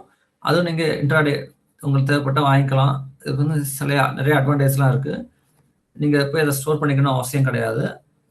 அதுக்கு நீங்கள் எப்போ தேவையோ அப்போ விற்றுக்க முடியும். நீங்கள் வாங்கும்போது ஒவ்வொரு மில்லிகிராம் கணக்குலையும் வாங்கிக்கலாம். இதான் ஒரு அட்வான்டேஜ் ETF பண்ணும்போது, எக்ஸ்சேஞ்ச் ட்ரேடட் ஃபண்ட். அடுத்து பார்த்தீங்கன்னா மியூச்சுவல் ஃபண்ட். மியூச்சுவல் ஃபண்டுன்றது என்னன்னா, நம்மள மாதிரி நிறைய இன்வெஸ்டர்ஸ் வந்து காசு வாங்கி ஒரு மியூச்சுவல் ஃபண்ட் யூனிட் வந்து அவங்க கலெக்ட் பண்ணி அதில் வந்து அவங்க வந்து ஒரு ஃபண்ட் மேனேஜர்ஸ் வச்சுருப்பாங்க. அவங்க மூலமாக ஸ்டாக் மார்க்கெட்லேயோ இல்லை பாண்ட்லேயோ இன்வெஸ்ட் பண்ணுறது தான் மியூச்சுவல் ஃபண்ட்ஸ். இது கொஞ்சம் ரிஸ்க் கொஞ்சம் இருக்குது. But it is having a professional management. யார் பண்ணுறாங்க, எப்போ பண்ணுறாங்கன்ற பொறுத்து இதெல்லாம் மாறும். அதுக்கப்புறம் பார்த்தீங்கன்னா இண்டிவிஜுவல் ஷேர் வாங்குறது என்னன்னா, நீங்கள் ஷேர் வாங்குறது என்னமோ நம்ம ட்ரேட் பண்ணுற மாதிரி நினச்சிட்டு இருக்கோம். அப்படி கிடையாது. ஷேர் வாங்குறது வந்து we are going to be a part of ownership of the company. இப்போ நம்ம வந்து டாடா கம்பெனியில் ஒரு ஷேர் வாங்கினோம்னா, நம்மளும் அந்த டாடா கம்பெனியில் ஒரு குறிப்பிட்ட டைனி பார்ட் ஆஃப் ஓனர்ஷிப் வந்துடுவோம். விச் மீன்ஸ் அவங்க ப்ராஃபிட் வந்தால் நமக்கும் ப்ராஃபிட், அவங்களுக்கு நஷ்டம் வந்தால் நமக்கும் நஷ்டம். ஸோ அந்த மாதிரி இண்டிவிஜுவல் கம்பெனியில் போய் நம்ம பார்ட்னர்ஷிப் வைக்கிறது தான் இண்டிவிஜுவல் ஷேர் பண்ணுறது. இது வந்து டைரக்ட் ஈக்விட்டின்னு சொல்லுவாங்க. இது வந்து high risk but high reward. நம்ம என்ன பண்ணுறோன்றது நமக்கு தெரிஞ்சிருக்கணும். These are the very essential point before taking any investments in near future or anything. Next slide.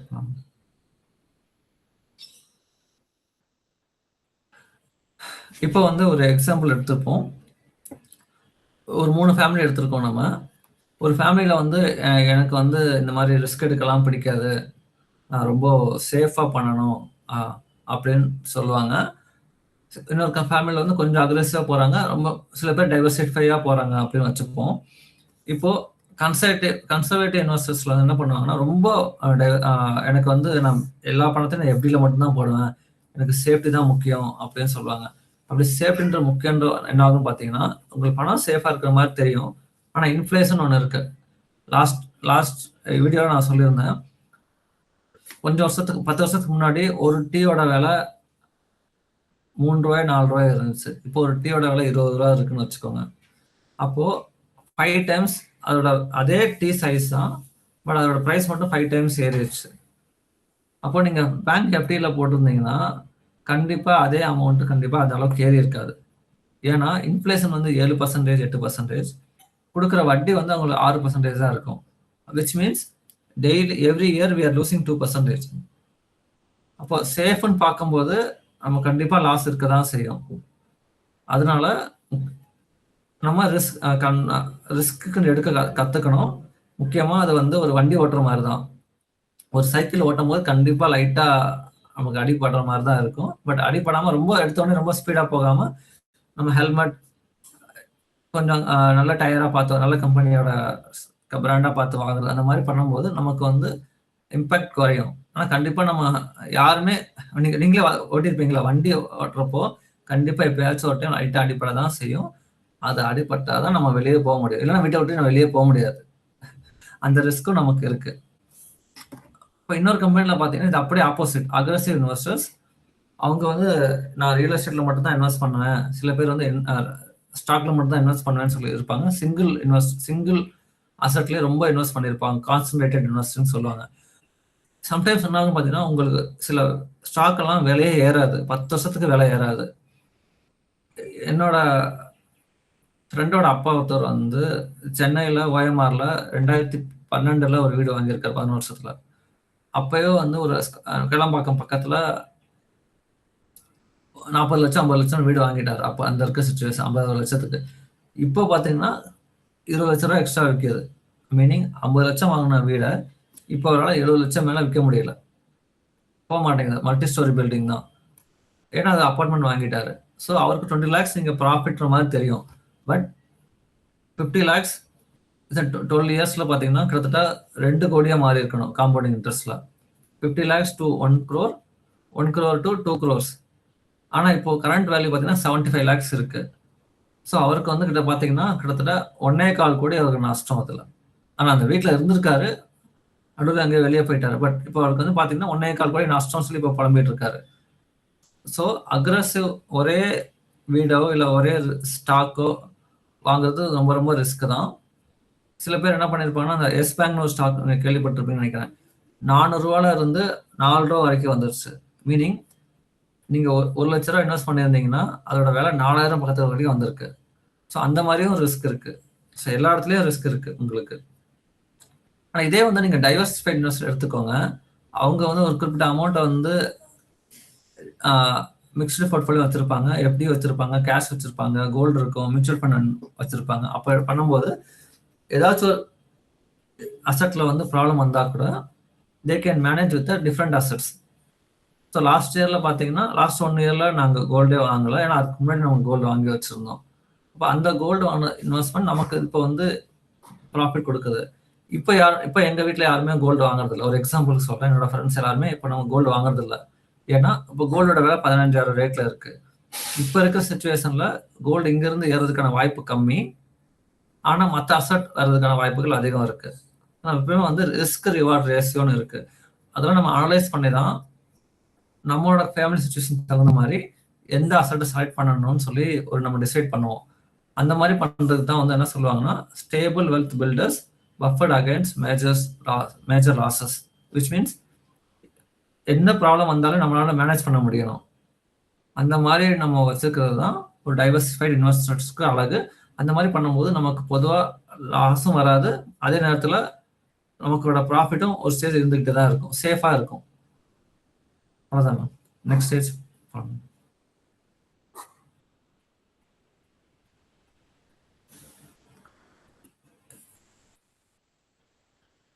Yes ma'am.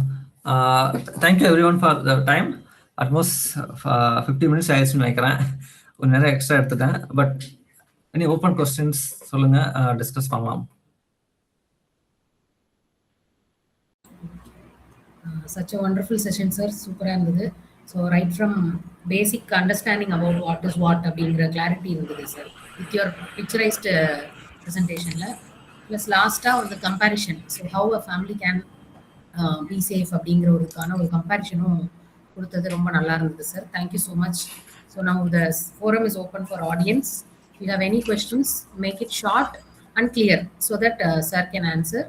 ஏன்னா நம்மளோட ஷெடியூல் வந்து 1 hour. ஸோ ப்ளீஸ் அதுக்கேற்ற மாதிரி உங்களோட கொஸ்டின்ஸை கிறிஸ்பாக கேளுங்க. Sir is ready to answer.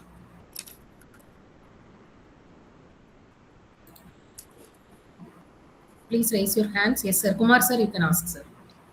Okay, thank you madam. ரொம்ப நல்லா இருந்தது. ஆக்சுவலாக இந்த என்பிஎஸ் பற்றி ஒரு கேள்வி கேட்கணும். ஏன்னா என்பிஎஸ் வந்து 2004 ஆரம்பித்தாங்க. இப்போ வந்து இப்போ ஸ்டேட் கவர்மெண்ட்ல சென்ட்ரல் கவர்மெண்ட்ல இம்ப்ளிமெண்ட் பண்ணியிருக்காங்க. ஈவன் இண்டிவிஜுவல்ஸும் தே ஆர் இன்வெஸ்டிங் ஆக்சுவலி. இப்போ அது ரேட் ஆஃப் ரிட்டர்ன் வந்து ஒன்றும் தெரிய மாட்டேங்குது, கிளியராகவே தெரிய மாட்டேங்குது. ஏன்னா அது ஏபிஒய்னு வச்சுக்கலாம், அட்டல் பென்ஷன் யோஜனா கிளியராக இருக்குது. 1000, 2000, 3000, 5000 இருக்குது. அதுக்கு மாதிரி இன்வெஸ்ட் பண்ணால் கரெக்டாக வந்து 60 years அந்த அமௌண்ட் வந்துடுது. ஆனால் என்பிஎஸ்ல வந்து எந்த ரேட் ஆஃப் இன்ட்ரெஸ்ட்ல நம்மளுக்கு வந்து கிடைக்கும் அப்படின்றது சரியாவே தெரியல. அதை பற்றி என்ன இருந்தால் ரொம்ப நல்லா இருக்கும். கண்டிப்பாக சார். ஸோ என்பிஎஸ் பார்த்தீங்கன்னா நேஷனல் பென்ஷன் ஸ்கீம் தானே அது ஆப்ஷனே இருக்கும். இப்போ இதே உங்களுக்கு கரெக்டாக தெரியல அப்படின்னு பார்த்தீங்கன்னா, நீங்கள் வந்து ஆட்டோ ஆப்ஷன் எடுத்துருக்கீங்கன்னு நினைக்கிறேன்.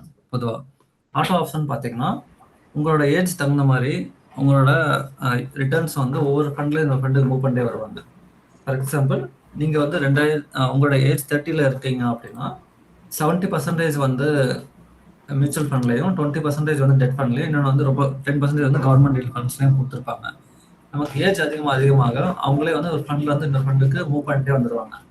ஃபண்டில் வந்து ஒரு ஃபண்டுக்கு மூவ் பண்ணும்போது நம்ம எவ்வளோ இன்வெஸ்ட் பண்ணியிருக்கோம், இப்போ எவ்வளோ நமக்கு ஆக்சுவலாக கிடச்சிருக்கு, அதுக்கான சிஏஜிஆர் வந்து அதில் நம்ம சொல்கிறது இல்லை.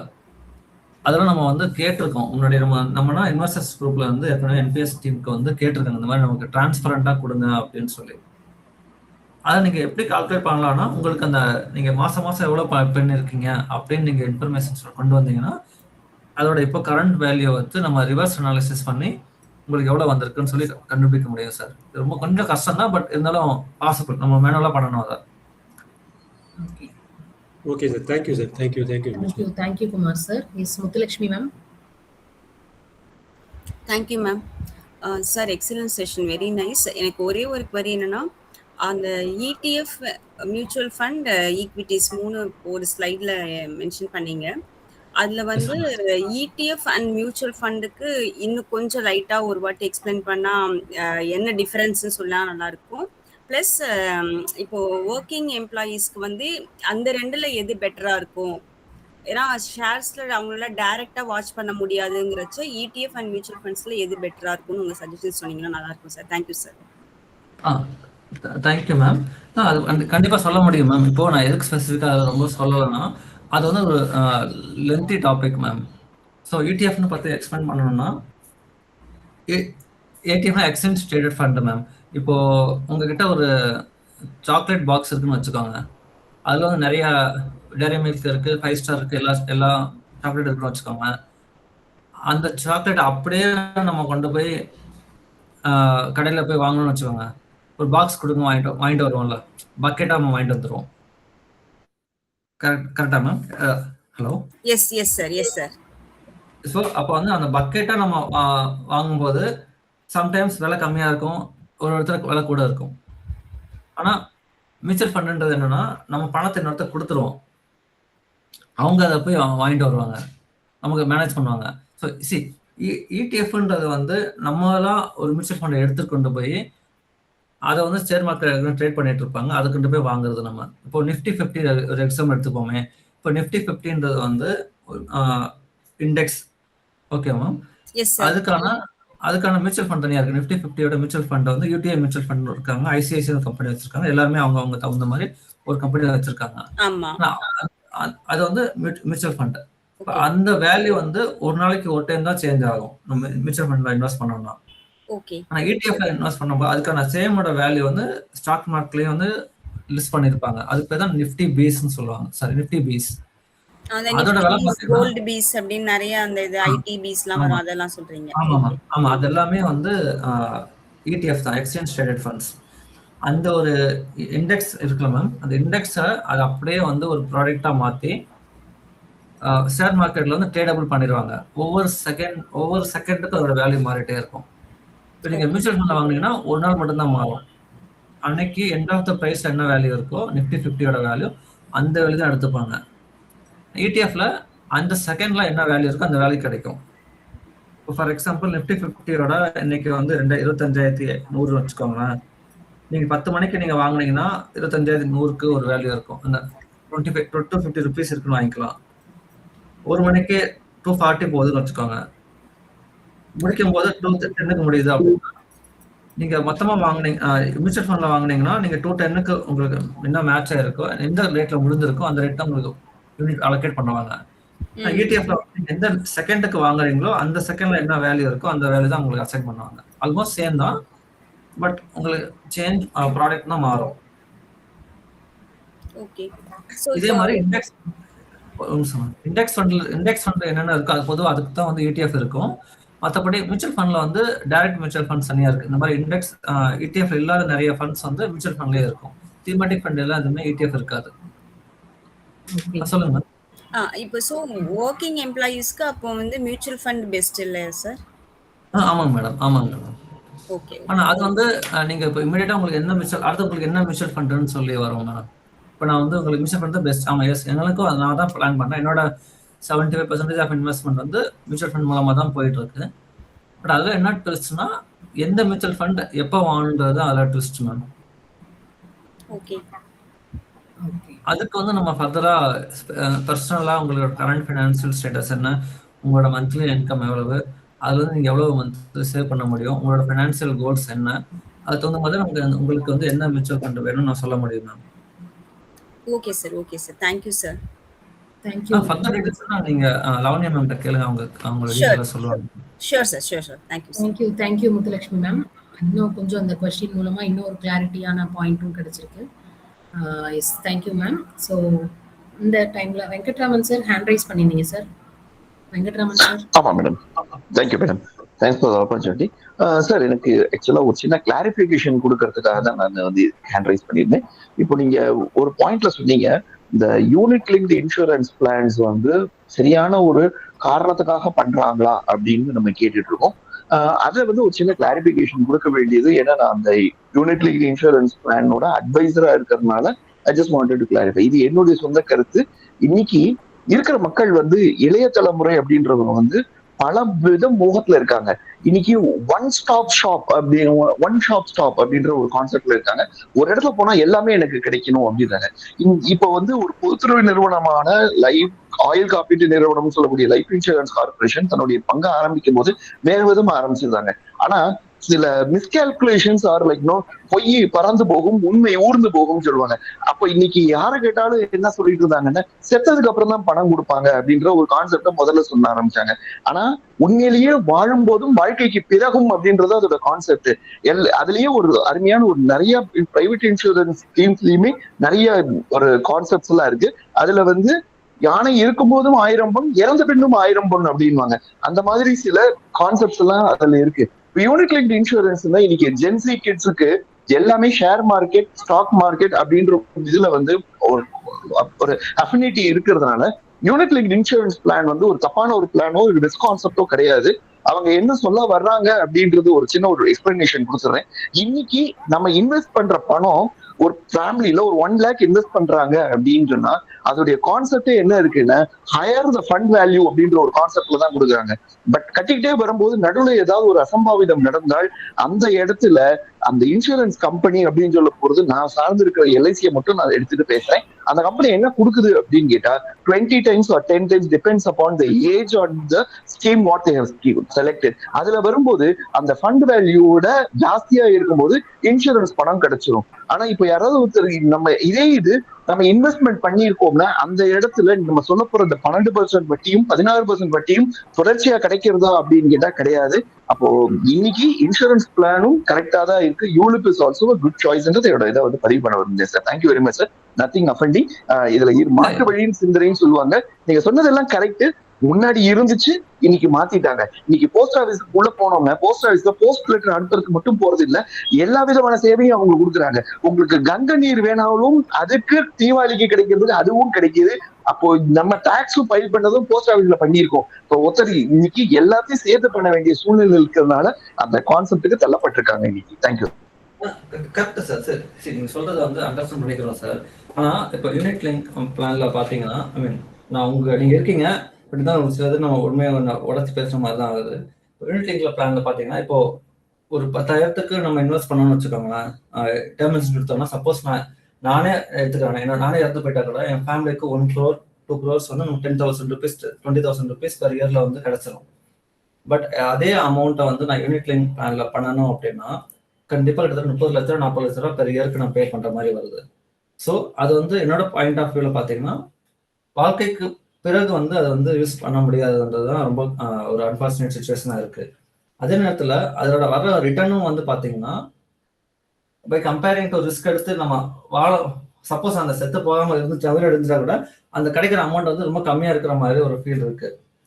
அதுக்கு நம்ம வந்து என்ன பார்க்கணும், இன்ஃபிளேஷன் வந்து பார்க்கணும் சார்.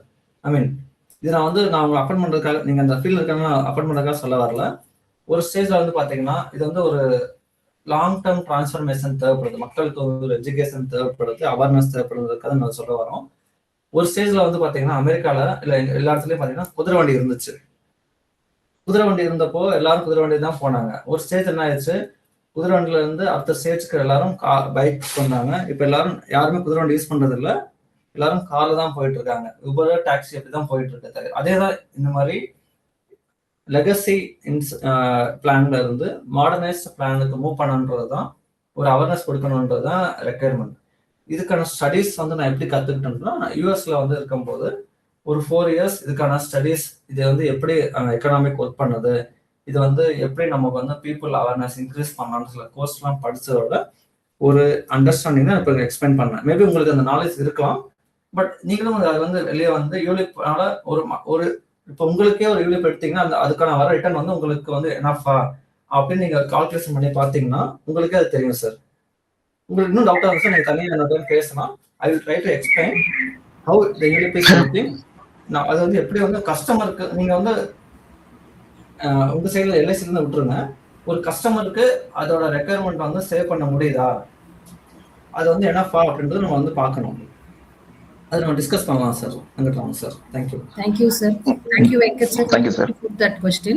ஸோ ஏன்னா இட் டிபெண்ட்ஸ் இல்லையா, it depends from the individual. அவங்களோட எக்ஸ்பெக்டேஷன் எல்லாத்தையும் பொறுத்து தான் இந்த ஃபினான்ஷியல் டீலிங் இருக்கு அப்படிங்கறனால நிறைய சாய்ஸஸ் இருக்கு நம்ம முன்னாடி. அப்படிங்கும்போது அந்தந்த பர்சனுக்கான இது வந்து எக்ஸ்பெக்டேஷன் என்ன இருக்கு, இது எப்படி சால்வ் பண்ணுது நம்மளுதுங்கிறத செல்ஃப் அனாலிசிஸ் நம்ம தனி வித் ஹெல்ப் ஆஃப் ஃபினான்ஷியல் அட்வைசரோட பண்ணும்போது அது கரெக்டாக இருக்கும். ஐ திங்க் நம்ம அது வந்து தனியாக ஒரு டிஸ்கஷன் நம்ம பண்ணலாம் sir. Thank you so much for putting for the question Venkat sir. Yes Shruti ma'am, நீங்கள் ஹேண்ட் ரைஸ் பண்ணிருக்கீங்க. Yes ma'am. சார் நீங்கள் வந்து எப்படி அடல்ட்ஸ் வந்து பிளான் பண்ணி ரிட்டையர்மெண்ட் வரைக்கும் சொன்னீங்க. ஸோ இந்த ஃபைனான்ஷியல் நாலேஜை வந்து கிட்ஸுக்கு எந்த ஏஜ்ல இருந்து சொன்னால் அப்ராப்ரியேட்டாக இருக்கும், எப்படி புரியும், எப்படி பண்ணலாம் அப்படிங்கறத ஒரு ஃபியூ பாயிண்ட்ஸை சொன்னால் நல்லா இருக்கும்னு நினைக்கிறேன். கண்டிப்பா. ஸோ பார்த்தீங்கன்னா இப்போ நமக்கே வந்து இப்போ ஏன் வந்து இந்த மாதிரி ப்ராப்ளம் இருக்குன்னா, நம்ம ஸ்கூல்ல படிக்கிறோம்ல காம்பவுண்ட் ரொம்ப சிம்பிள். இந்த இன்ட்ரெஸ்ட் பெர்சன்டேஜ் இது ரெண்டுமே ஞாபகம் வச்சுக்காங்க. இது ரெண்டுமே நம்ம வந்து கண்டினியூஸாக அவங்களுக்கு வந்து எக்ஸ்பிளைன் பண்ணிட்டே இருக்கணும். அப்போதான் அவங்களுக்கு இந்த கான்செப்ட் புரியும். நிறைய நேரத்தில் என்ன பண்றாங்கன்னா நம்பர்ஸை வந்து நம்ம தலையில அப்படியே சுற்றி சொல்லி விட்டுறாங்க. அது நமக்கு ரொம்ப அண்டர்ஸ்டாண்டிங் இல்லாமல் இருக்கு. ஸோ ஒரு 8-9 வயசுல இருந்தே நமக்கு வந்து அவங்களுக்கு வந்து சொல்ல ஆரம்பிச்சிடணும். சேவிங்ஸ்னா என்ன, சேலரினா என்ன, அக்கௌண்ட் ஓப்பனிங்னா என்ன. அவங்களுக்கு வந்து ஒரு ஃபார்ம் ஃபில் பண்ண தெரியணும். ஃபார்ம் ஃபில் பண்ணப்போ அதை ரீட் பண்ணுறதுக்கு நமக்கு நாலேஜ் வேணும். ஸோ அது தனியாக டிஸ்கஸ் பண்ணலாம். இன்னொரு டைம் சொல்ல போனால் கிட்ஸோட ஒரு சம்மர் ஹாலிடேஸ்லாம் அதை பற்றி பிளான் பண்ணலாம். என்னன்னா அவங்களுக்கு வந்து முக்கியமாக பார்க்கணுன்னா சேலரின்றது வந்து ஏர்ன் பண்ணாதான் கிடைக்கும். இன்கம்ன்றது வந்து வெறும் ஏடிஎம்லேருந்து வர்றதில்லை. அந்த இன்ஃபர்மேஷன் நம்ம வந்து சொல்லணும் ஃபர்ஸ்ட் அவங்களுக்கு. நமக்கு இந்த மணி ஏர்ன் பண்ணுறதுக்கு நம்ம ஏதாவது ஒர்க் பண்ணணும். மணிக்கும் ஒர்க்குக்கான ரிலேஷன்ஷிப்பும் மணிக்கும் டைமுக்கான ரிலேஷன்ஷிப்பும் கண்டிப்பாக நம்ம ஸ்கூல்ஸ் வந்து சொல்லி வரணும். பட் அதெல்லாம் ஸ்கூலோட கரிக்குலம்லே கிடையாது. பட் நம்ம ஒரு 8 to 9 இயர்ஸ்லேருந்து ஆரம்பித்து கொஞ்சம் கொஞ்சமாக வரும்போது அவங்க டீனேஜில் வரும்போது நம்ம கண்டிப்பாக சொன்னாதான் அவங்க வந்து மற்ற ஒரு ஹேபிட்ஸில் மூவ் பண்ணாமல் சேவிங்ஸ்லையும் ஃபைனான்ஸ்லையும் அடுத்த லெவலுக்கு மூவ் பண்ணுறதுக்கு கரெக்டாக இருக்குன்றது என்னோட opinion. Thank you sir. Thank you so much. So வேறு ஏதாவது கொஸ்டின்ஸ் இல்லை ஃபீட்பேக் சொல்லணும்னா ஷேர் பண்ணலாம். ஸோ இப்போ இந்த ஃபினான்ஷியல் இது எல்லாருக்கும் நிறைய தேவைப்படுது அப்படிங்கிறனால from Yaas academy we are planning. So உங்களுக்கு யாருக்காவது உங்களுக்கு கன்சல்டிங் வேணும் அப்படின்னா please do contact me. I will help you. Saravanan sir is ready to அதுக்கான அப்பாயின்மெண்ட்ஸ் நம்ம ஃபிக்ஸ் பண்ணி வி கேன் ப்ரொசீட். ஸோ அதுக்கு வந்து first initially we are giving half an hour discussion வந்து ஃப்ரீயாக ப்ரொவைட் பண்ணலாம் அப்படின்னு சொல்லி பிளான் பண்ணியிருக்கோம். So those who are interested please do connect with me. என்ன மாதிரி உங்களுக்கு இது வேணும். அதுக்கப்புறம் ஏன்னா it needs a lot of analysis இல்லையா, எடுத்தோடனே we cannot conclude. So it needs some sessions for that. So அதுக்கான இது வந்து அடுத்தடுத்து ப்ரொசீட் பண்ணலாம். So first half an hour session வந்து we are providing ஃப்ரீ. ஏன்னா அது வந்து நம்ம ப்ரொசீட் பண்ணணும் அப்படிங்கிற ஒரு இன்ட்ரெஸ்ட்டை ஃபர்ஸ்ட் கிரியேட் பண்ணணும் எல்லாருக்குமே. ஏன்னா இந்த அவேர்னஸ் ரொம்ப முக்கியமான விஷயம் அப்படிங்கிறனால அந்த thought you can check in the market also. எந்த மாதிரி இந்த ஃபினான்ஷியல் பிளானிங்கான செஷன்ஸ் வந்து உங்களுக்கு இருக்கு, how much they are charging அப்படிங்கிறது எல்லாமே ஆல்ரெடி நிறைய பேருக்கு தெரிஞ்சிருக்கும். ஸோ அதை நம்ம அந்த மோட்லேயே போக வேண்டாம், நம்மளோட ஃப்ரெண்ட்லி மோட்ல கொண்டு போகலாங்கிறதுனால தான் இந்த பிளான் பண்ணியிருக்கோம். So please do keep in touch. Anybody have feedback to share regarding the session அதை வந்து தயவுசெய்து சொல்லுங்க. So that it help us to improve a lot. ஏன்னா இந்த session purely we are doing it for free. இந்த தெரிந்து தெளிவும் இது மாதிரி இன்னும் 4 ப்ரோக்ராம்ஸ் மொத்தம் நம்ம யாஸ் அகாடமிலேருந்து பண்ணிட்டு இருக்கோம். Everything for giving back to the society. நம்மளால என்ன பண்ண முடியும் அப்படிங்கிற ஒரு அவேர்னஸ் எந்தெந்த வழியிலெல்லாம் கொடுக்க முடியும் அப்படிங்கிறதுல தான் இந்த தெரிந்து தெளிவும் ப்ரோக்ராம். பிளஸ் நேசித்து வாசி இட்ஸ் அபவுட் புக் ரீடிங். நல்வாழ்வு it's about medical field, medical awareness to the society. எல்லாமே online programmes. So that you can easily sit and connect from your place itself அப்படிங்கிற ஒரு தாட்ல தான் இது பண்ணிட்டு இருக்கோம். So please do support us and spread the good word with all your friends and families. So any other feedback is welcome. Please raise your hands and you can share your feedback.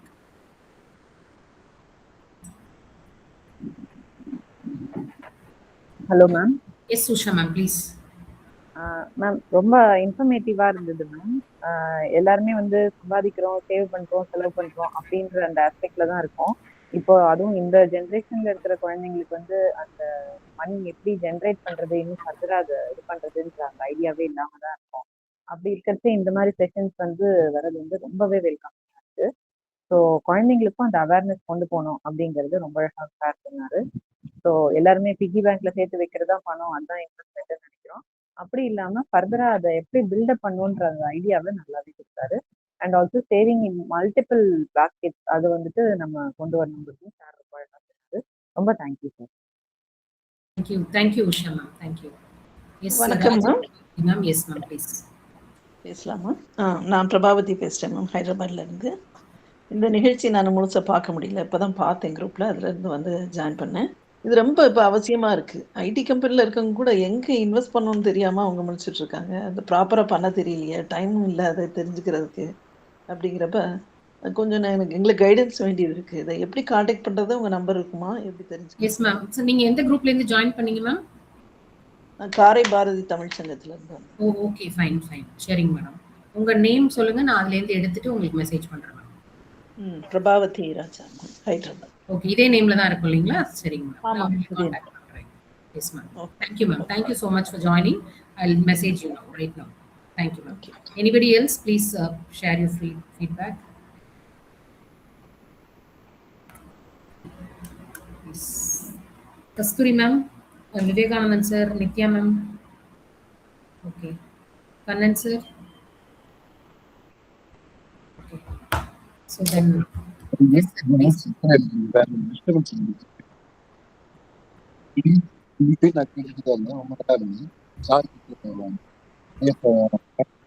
The program organization very nice, very happy.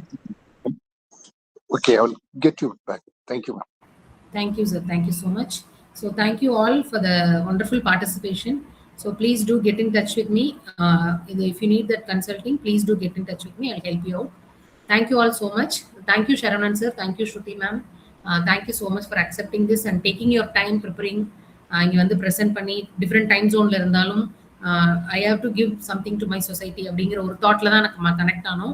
And இது வந்து ரொம்ப இம்பார்ட்டண்ட்டான ஒரு concept, எல்லாருக்குமே தேவை அப்படிங்கிறதுல is ready to give share the information and whatever he has learned அப்படிங்கிற தாட்டில் தான் சார் வந்தாங்க. So thank you so much Saravanan sir, ரொம்ப ரொம்ப நன்றி. We are so honored and blessed to have you. Wonderful people இருக்கிறனால தான் இந்த செஷன்ஸ் எல்லாம் ரன் ஆகுது. ஸோ அதுக்கு மறுபடியும் எல்லாருக்குமே நான் நன்றி சொல்லி மீண்டும் அடுத்த மாதம் ஒவ்வொரு நிகழ்ச்சியிலையும் ஒவ்வொரு சிறப்பு விருந்தினரோட நம்ம சந்திக்கலாம். நன்றி, வணக்கம். நன்றி.